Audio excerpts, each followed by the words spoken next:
Mahatma Ayyankali 1863 August 28 ഭൂജാതനായി. ഒരു Indian സാമൂഹിക പരിഷ്കർത്താവ്, വിദ്യാഭ്യാസ വിചക്ഷണൻ, സാമ്പത്തിക വിദഗ്ധൻ, നിയമനിർമ്മാതാവ്, വിപ്ലവ നേതാവ് എന്നീ നിലകളിൽ പ്രശസ്തൻ. നാട്ടുരാജ്യമായ തിരുവിതാംകൂറിലെ അടിച്ചമർത്തപ്പെട്ട ജനതയുടെ പുരോഗതിക്കായി അദ്ദേഹം പ്രവർത്തിച്ചു. അദ്ദേഹത്തിന്റെ പോരാട്ടം കേരളത്തിന്റെ സാമൂഹിക രാഷ്ട്രീയ ഘടനയെ മെച്ചപ്പെടുത്തുന്ന നിരവധി മാറ്റങ്ങൾക്ക് കാരണമായി. അദ്ദേഹത്തിന്റെ നിശ്ചയദാർഢ്യവും അശ്രാന്തവുമായ പരിശ്രമങ്ങൾ ദളിതരുടെ ജീവിതത്തെ മാറ്റിമറിച്ചു.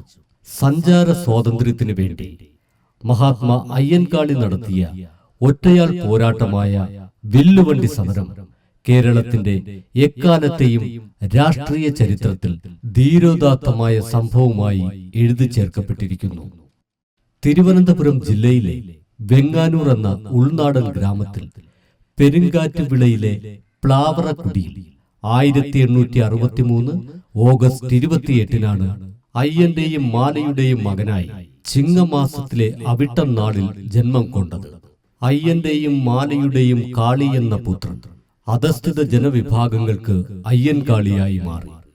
അക്കാലത്ത് പുലയ പറയ സമുദായത്തെ മനുഷ്യരായി പോലും പരിഗണിച്ചിരുന്നില്ല. സമൂഹത്തിൽ നിന്നും എല്ലാ തരത്തിലും ബഹിഷ്കൃതരായിരുന്നു. ഈ സമൂഹത്തെ ജന്മിമാർക്ക് കൃഷി ചെയ്യാൻ വേണ്ട ഒരു ഉപകരണം മാത്രമായാണ് അതുവരെ പുലയ പറയ സമുദായങ്ങൾ പരിഗണിക്കപ്പെട്ടിരുന്നത്. ഐത്താചാരം മൂലം റോഡിലൂടെ നടക്കാനും വസ്ത്രം ധരിക്കാനും വിദ്യ നേടുന്നതിനും ഇവർക്ക് അവകാശമുണ്ടായിരുന്നില്ല. ഇതിൽ പ്രതിധ്വനിയുടെ കാമ്പ് മുളപ്പിച്ച് മുന്നോട്ട് വന്നത് മഹാത്മാ അയ്യൻകാളിയായിരുന്നു. ജന്മിമാരുടെ നെല്ലറകൾ നിറയ്ക്കാൻ ആഹോരാത്രം പണിയെടുക്കുക എന്നത് മാത്രമായിരുന്നു കേരളത്തിലെ അന്നത്തെ സാമൂഹിക വ്യവസ്ഥിതി അധസ്ഥിതർക്ക് കൽപ്പിച്ചു നൽകിയ ധർമ്മം. പാടത്ത് പണിയെടുത്തു വരുമ്പോൾ മണ്ണിൽ കുഴികുത്തി അതിൽ ഇലവച്ചായിരുന്നു ഇവർക്ക് ഭക്ഷണം നൽകിയിരുന്നത്. പൊതുസ്ഥലങ്ങളിലെല്ലാം പ്രവേശനം നിഷേധിക്കപ്പെട്ടു. അധസ്ഥിതർ രോഗബാധിതരായ ഡോക്ടർമാർ തൊട്ടുപരിശോധിക്കില്ല, ഗുളികകൾ എറിഞ്ഞുകൊടുക്കും. ഇപ്രകാരം ഭീകരമായ ബഹുവിധ ബഹിഷ്കരണങ്ങളാൽ ദുരിതപൂർണമായിരുന്നു അയ്യൻകാളി ഉൾപ്പെടുന്ന അധസ്ഥിതരുടെ ജീവിതം. ഇതിനു പുറമെ ജാതിയുടെ അടയാളമായ കല്ലുമാലകൾ കഴുത്തിലണിഞ്ഞു നടക്കാനും അവർ നിർബന്ധിതരായി.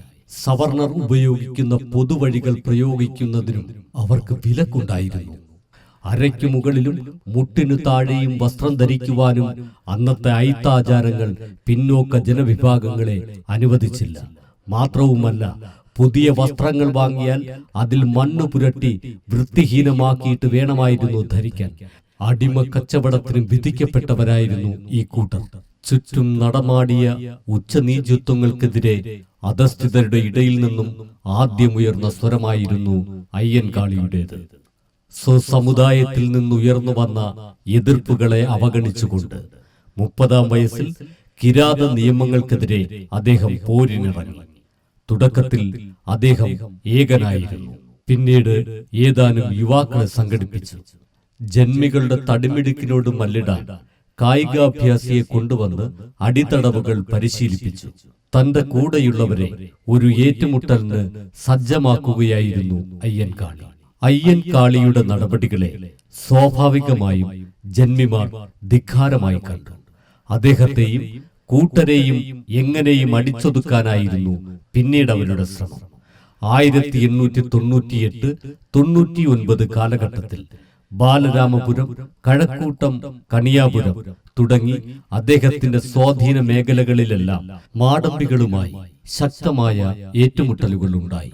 തെരുവോരങ്ങളിൽ അധസ്ഥിതരുടെ ചോര ഒഴുകിയെങ്കിലും സ്വന്തം സമുദായത്തിലും അധസ്ഥിത ജനവിഭാഗങ്ങൾക്കിടയിലും അയ്യൻകാളി ആരാധ്യ പുരുഷനായി. തിരുവിതാംകൂറിൽ കർഷക തൊഴിലാളികളുടെ ആദ്യത്തെ പണിമുടക്ക് സമരം നയിച്ചത് അയ്യൻകാളിയായിരുന്നു. അധസ്ഥിത വിഭാഗത്തിൽപ്പെട്ട കുട്ടികൾക്ക് വിദ്യാഭ്യാസം നിഷേധിക്കുന്ന സവർണ വിഭാഗങ്ങളുടെ നീതി നിഷേധത്തിനെതിരെയായിരുന്നു സമരം. തൊഴിലാളികളെ മനുഷ്യരായി അംഗീകരിക്കാൻ മടിച്ച ജന്മിമാരുടെ പാടശേഖരങ്ങളിൽ അധസ്ഥിത ജനവിഭാഗങ്ങളിൽപ്പെട്ടവർ പണിക്കിറങ്ങിയില്ല.